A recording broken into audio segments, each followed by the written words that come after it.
Yo YouTube, this is my video for Monday the 22nd of April, which was yesterday. So I had a job booked in from the previous week for the morning, and that was going from Peterborough to Kingswingford, and it was a reasonably nice start time for me. It was 10 o'clock pickup. So I left the house at about 20 past 9 and arrived dead on 10 o'clock, and I left the pickup point at 10 past 10. It's quite an easy load up, and then I managed to get myself to the drop off point and was offloaded by 12:45. For that job, it was a medium wheelbase van job, 106 loaded miles, 28 miles to pick it up from my home, and I got £105, 105 for that job, and that got me started. It got me into a good area for work, and well, at least I thought, and I thought that it was a good start to the day. So once I'd dropped off that load, I went to the local Morrison's and I remember being there at 1 o'clock looking for work.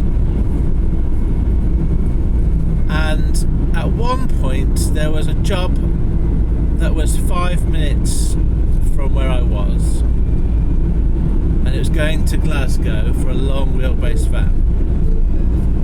And I put a bid on it, and then I put a slightly higher bid than I thought I would necessarily get, because I didn't really want to get stuck in Scotland. But an interesting thing happened, at least from my point of view. I didn't really want that job, and I was thinking, I hope they don't call me, because I don't really want to go all the way to Scotland today. And another job came up that was from, I think it's about half an hour away, 20 minutes away from where I was, going to Aberdeen for again, both for the morning deliveries. And I didn't even bid on that one. And what I realised was that my subconscious was telling me, because I wasn't that keen on those very long jobs, that I'm not really up for that sort of work at the moment. So I need to listen to my body. So I need to listen to my instinct, or what we call my instinct about these jobs. And I just wanted to get home last night. In an ideal world, I would have got a job from Kingswood back to Peterborough, and then that would have been it, my day over. And I didn't really want to do anything else. And that's kind of unusual for me. I'm usually quite happy to go out anywhere. I'm just not really feeling it at the moment, I think for a variety of reasons, not to do with the job per se. I think the job hasn't changed, and my love for the job hasn't changed. It's just my ability to sort of do work quite as hard as I used to is probably declined. Anyway, so I was looking for jobs, and I realised at this point I probably need to get home today and just sort of not try and push it. And I put bids on quite a lot of jobs, but I wasn't getting anywhere.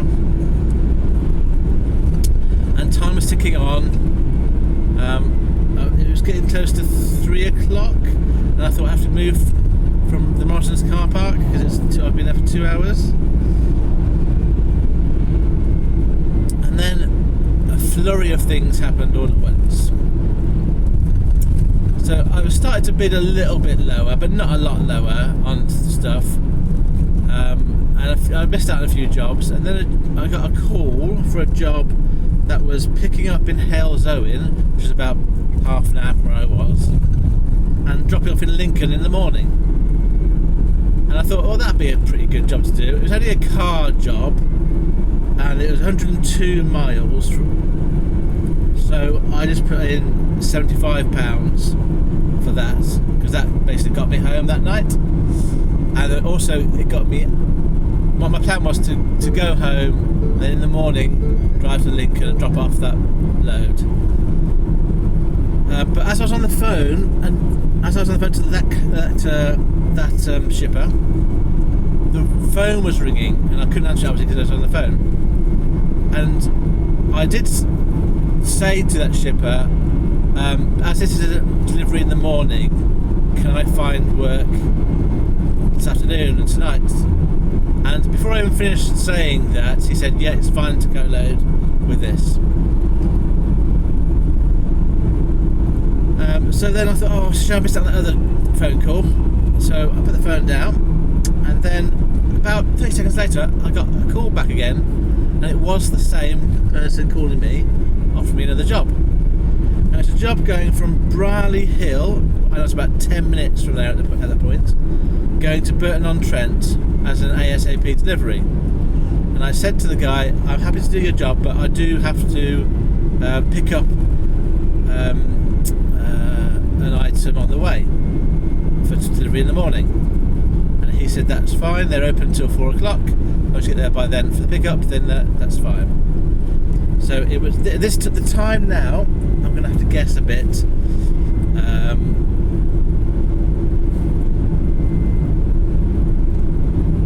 I'm going to guess it was about 5 to 3. Maybe it was 5 past 3.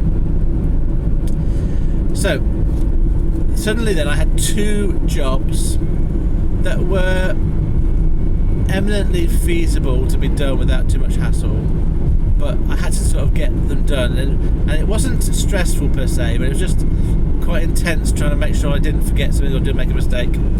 So the first thing I had to do was get to Brierley Hill, which was quite easy, so nothing on board, get to Brierley Hill and pick up the item for immediate delivery, because that was closer than Halesowen. Now, for those of you who don't do this job, this is a new thing that I've learnt. I had to pick up, it said, up to 100 totes, TOTE. Now I do know now what a tote is, but I didn't know it until last week. And 100 totes is a lot of totes, a lot of items. A tote, as I understand it, is a plastic box. It's about 2 feet long by a foot wide, and about 2/3 of a foot deep. And they stack upon each other if they're empty, or the lid closes if they're full. So I thought 100 of those was going to be quite a lot, but I wasn't going to deny refuse the job. So I made my way to the pickup, and it actually was in the Merry Hill Centre, and I have been there sort of socially before, and as I drove up there, I thought I don't have a clue where the loading bays are for this place. I've been there a few times, but not. I usually used to go to the cinema at Merry Hill rather than the actual shopping centre. Anyway, so I got to a place where I thought there would be a loading bay. So there was a loading bay, the gate was already open, and I drove in, and I had a marked number for the place I was going to, like a number bay, but the bays were very clearly numbered. This was a small little yard, and I went in, and the gate was open, as I said, and I drove into this little yard, and then there's no one around. So I went back to the gate, and there was a buzzer, so I pressed the buzzer, and I said, how do I get to this particular point? They directed me to go to the right service road, which was just behind me. So I had to get out of this gate, back down the service road, but I, at this point, didn't know where to go. I thought it'd be obvious, but it wasn't obvious in the end. So I went through one barrier, and then there was another barrier ahead of me, and there was like a pedestrianised area, and I wasn't sure, am I meant to deliver or stay in the pedestrianised area, or carry on? So I went through the second barrier, and as I got there, I rang the help bell. I said, where do I go for this pickup? They said, just go to the shutter. But there's like a little court, there's about a biggish yard now, and there's a big lorry and a couple of vans, and there's about 3 shutters all around this area. So it wasn't very clear. I didn't have a clue where I was meant to go, and they weren't labelled in any way that I could see. So I just parked my van up by the side, got out of my van and walked around, and went into a building, and just so happened to spot that the building, inside the buildings, they were labelled with the shops that they were servicing, and I happened to stumble into the right one. So I went into the ground floor back entrance of this shop, opened the door, and then the alarm went off. And the assistants came to tell me that they tell drivers to go to the first floor entrance. And I just said, "Oh, sorry about that. It's the first time I've been here." But this is one of the things about logistics that I find frustrating. There's a customer here that's given their service provider instructions about how to get to them, but yet that's not got to the driver that's doing the job. So somewhere along the line that instruction's been ignored or left or whatever. I'm going to guess, I'm only guessing here, that there's a company that usually does this particular route, and for some reason today they didn't do it. It's been put on the CX by a third party, and they haven't passed on to the third party those instructions. So it's quite often that as a driver you end up stumbling into situations where you should have been told something else which you're not told, particularly if you're a CX driver. The CX work is definitely the lowest of the low when it comes to the bottom of the pile of jobs. It's the jobs that no one wants to do, and it's definitely the cheaper end of the scale, and it's definitely kind of last minute, we can't find anyone else to do it, let's get CX drivers to do it. Which can be good. I mean, it's not necessarily a bad thing to have that situation, but it does mean that the regular information and communication gets lost often, particularly if the shippers are not bothered about passing things on. And I'm not saying that shipper I dealt with was at fault here. It might be that their customer didn't tell them.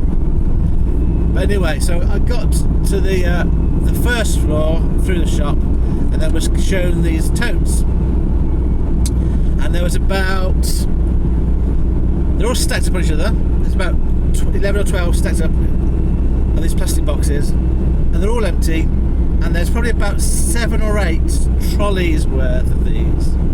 But luckily the lady that showed me said there's a service lift, sorry, I'm not American, a service lift, and she showed me, and I used it before, you call them up, you remove the concertina doors, inner and outer, and then they're big lifts. And I managed to get, when I saw the items, my heart sank a bit, because physically I'm not particularly able to do much lifting and carrying stuff now. And I thought, I've got to get downstairs, I've got to find my van now, because I parked my van a bit of a way, and I've got to get these items down this lift. But in the end, I was a bit clear-headed about it, and I managed to do it in the right way. I got the lift open, I moved all the trolleys, they're like little trolleys with totes on top, they're not connected. The trolleys, moved them all around to the lift, put them all into the lift in one go, went down, get them all out the lift, closed the doors so someone else can call the lift, and then just gradually, I went out, brought my van to the bay, and then I just wheeled these things to the van. So in the end, it wasn't actually that bad, except for a couple of the wheels were broken and they didn't go very straight. I got all these totes loaded. There was 81 in the end, and it was quite physically demanding for me, because they were quite heavy items. But I got it done, and obviously I was mindful that this was delaying me. Finding the place and loading my van up was delaying me going to my second pickup. But I still had time, just didn't know how much time. So by the time I'd got loaded, it was about, I'm going to say,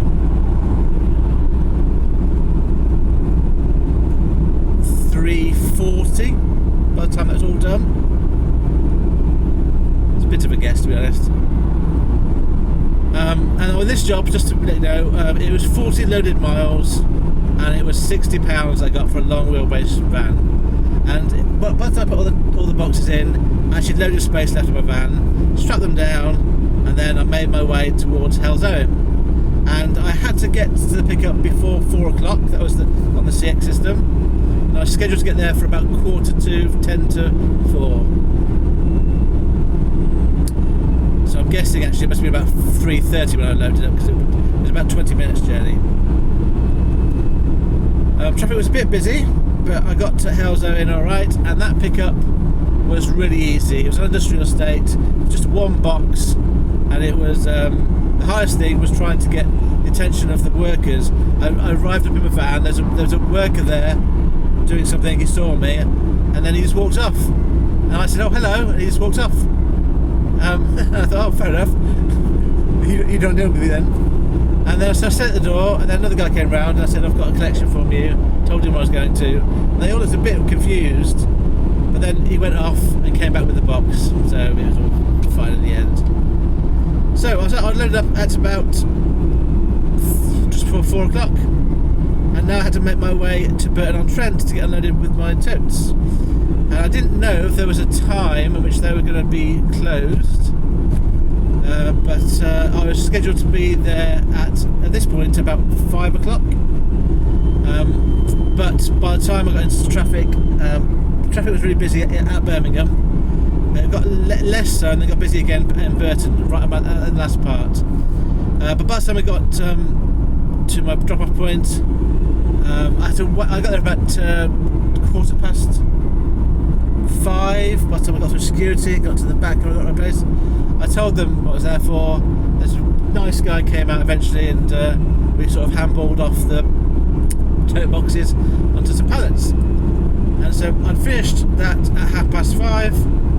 I made my way off site and went home. And I was quite tired, to be honest. I'm quite tired most of the time these days, but I was quite tired at the end of that day. I was quite glad to get home. But my reflections on that day were I was quite surprised about how reluctant I was to go to Scotland. I was quite surprised about how hard it was really to find a job paying a decent amount of money when I was in Kingswood.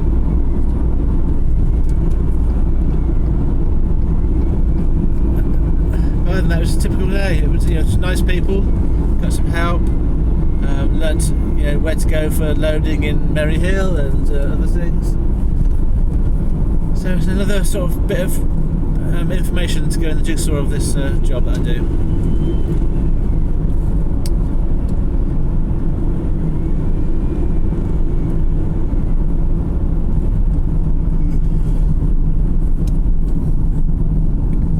Right, so in terms of my stats, I'm going to not go through them for this video because I've got to drop off in the morning the Lincoln job. But just a sort of quick summary, I got £105 for my first job, I got £60 second job, and I'm getting £75. Oh, £75 for the last job, which I'm going to deliver in the morning. So I'll do my stats averaged over 2 days. I don't think they're going to be great, to be honest. And this is the other thing I would say is I had a couple of weeks in March which were really quite good. I thought we were going back to sort of more normal times, but I must say it's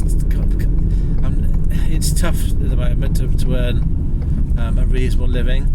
I'm having to sort of really kind of lower my prices a bit to get work off the CX.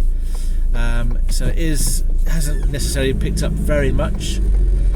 Each day is a new day. We'll see how it goes today, Tuesday. But it's quite tough.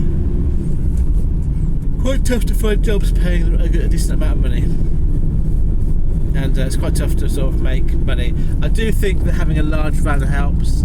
I can, for me to make a living, I just really need a couple of decent distance jobs in my long van.